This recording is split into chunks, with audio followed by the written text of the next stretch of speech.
দেখো বন্ধুরা, বিকাল বিকাল বৃষ্টি শুরু হয়ে গেছে। সকাল থেকে মোটামুটি রোদ দিয়েছিল, ভালো গরম ছিল। এখন দেখছি দেখো খুব বৃষ্টি হচ্ছে মোটামুটি ভাবে, খুব না হলেও মোটামুটি হচ্ছে, হাওয়াও দিচ্ছে। হাওয়া দিতে দিতে তো মেঘটাই কেটে যাচ্ছে পুরো। আর হচ্ছে কি করছে কে জানে, এত গরম আবার এত ঠান্ডা। দেখো আর গাছ, গাছ তো দোলছে হাওয়ায়।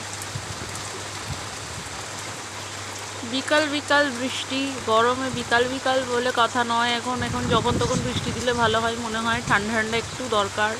মানে এত গরম, যেটা সত্যি খুব খুব কষ্ট হয় গরমে সবারই, কত মানুষ বাইরে কাজ করে না।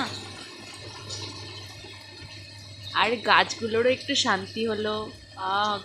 এই যে স্নান করছে গাছগুলো, সত্যি বৃষ্টির মধ্যে ওদেরও তো একটু জল দরকার।